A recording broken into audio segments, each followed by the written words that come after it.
নমস্কাৰ বন্ধু বান্ধৱীসকল, সকলোকে এটা নতুন ভিডিঅ'লৈ স্বাগতম জনাইছোঁ। ইতিমধ্যে আপোনালোকে গম পাইছে ভালেকেইদিন হ'ল নিউজ চেনেলে হওক বা বিভিন্ন ধৰণৰ ছ'চিয়েল মিডিয়াতে হওক হায়াৰ ছেকেণ্ডেৰী ৰিজাল্টৰ ওপৰত বিভিন্ন ধৰণৰ কিছুমান ফেক নিউজ আহি আছে। আৰু অৱশেষত আজি সেই ভাল খবৰটো আহি গৈছে যে অহা কালিলৈ হায়াৰ ছেকেণ্ডেৰী ৰিজাল্ট দিয়া হ'ব। আৰু এই কথাটো মই কোৱা নাই, আপোনালোকে সকলোৱে চাব পাৰে।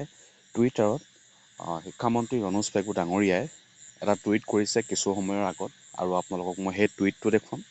সেই টুইটটোত কি কোৱা হৈছে আপোনালোকে চাব পাৰিব। আপোনালোকে নিজৰ যদি টুইটাৰ আছে চেক কৰিব পাৰে।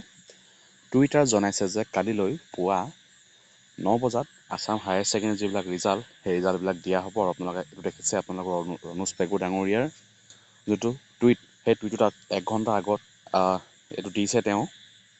ইয়াত কোৱা হৈছে যে কালিলৈ 9 বজাত আছাম হায়াৰ ছেকেণ্ডেৰী যিবিলাক ৰিজাল্ট, ফাইনেল ৰিজাল্ট, সেইবিলাক 9 বজাত পোৱা হ'ব। আৰু যিবিলাকৰ বেছি ভাল ৰিজাল্ট হৈছে সেইবিলাকৰ ৰিজাল্ট পুৱা 7 বজাতেই আপোনালোকে গম পাই যাব। ঠিক আছে, গতিকে আপোনালোকে খুব এটা বেছি ভাল খবৰ আৰু অৱশেষত উৎকণ্ঠাৰ অন্ত পৰিল বুলি ক'ব লাগিব। যিহেতু এইকেইদিন ভালেকেইদিন হ'ল ৰিজাল্টৰ ওপৰত বিভিন্ন ধৰণৰ নিউজ আহিছে, আজি দিব কালি দিব, এনেকুৱা ধৰণৰ কিছুমান ফেক নিউজ আহি আছে। আৰু সেই ফেক নিউজবোৰ ইতিমধ্যে আপোনালোকে গম পালেই যে নহয়। আৰু এতিয়া ৰণোজ পেগু ডাঙৰীয়াই কালিলৈ ৰিজাল্ট ঘোষণা হ'ব বুলি ইতিমধ্যে টুইটাৰত তেওঁ নিজৰ টুইটাৰ হেণ্ডেলত প্ৰকাশ কৰিছে। আপোনালোকে টুইটাৰটো তেওঁলোকে চাব পাৰে। কোনো ধৰণৰ ফেক নিউজ নহয়, তেওঁ নিজেই নিজৰ টুইটাৰ একাউণ্টত ৰিজাল্টৰ ওপৰত এই কথা ঘোষণা কৰিছে যে কালিলৈ পুৱা 9 বজাত আছাম হায়াৰ ছেকেণ্ডেৰী যিবিলাক ৰিজাল্ট, সেই ৰিজাল্টসমূহ দিব। আৰু যিসকলৰ অলপ বেছি ভাল হৈছে সেইবিলাকৰ ৰিজাল্ট ইতিমধ্যে আপোনালোকে গম পায় যে টিভি চেনেলবিলাকত সোনকালে ওলাই যায়। আৰু আপোনালোকে গম পাবই পুৱা 7 বজাতেই কিছুমানৰ ৰিজাল্ট ভাল, যিবিলাকৰ ভাল হৈছে সেইবিলাকৰ ৰিজাল্ট খুব সোনকালে ওলাই যায়, আপোনালোকে নিশ্চয় গম পায়।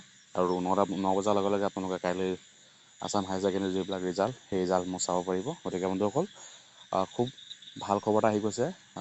কিছুদিনৰ পৰা ইদিনা দিব সেইদিনা দিব বুলি কৈ আৰু অৱশেষত শিক্ষামন্ত্ৰী ডাঙৰীয়াই নিজে ঘোষণা কৰিছে যে অহাকালিলৈ 9 বজাত আছাম হায়াৰ ছেকেণ্ডেৰী ৰিজাল্টসমূহ দিব। গতিকে ভিডিঅ'টো আপোনালোকক মই জনালোঁ, ভিডিঅ'টো সকলোৱে শ্বেয়াৰ কৰি দিব। যিসকলে আছাম হায়াৰ ছেকেণ্ডেৰী পৰীক্ষাৰ এক্সাম দিছিলে তেখেতসকলেও মানে ৱেইট কৰি আছে কেতিয়া দিব, আজি দিব কালি দিব কৈ কালিলৈ দিয়া হ'ব, আপোনালোকে চাব পাৰিব। আৰু এই টুইটটো ৰণোজ পেগু ডাঙৰীয়াই 1 ঘণ্টাৰ আগত দিয়া হৈছে, আপোনালোকে চাব পাৰে, নাইবা স্ক্ৰীনশ্বট মাৰি থ'ব পাৰে। কোনো ধৰণৰ ফেক নিউজ নহয়, যিহেতু ৰণোজ পেগু ডাঙৰীয়াই টুইটাৰত নিজেই তেওঁ এই কথা ঘোষণা কৰিছে। ঠিক আছে।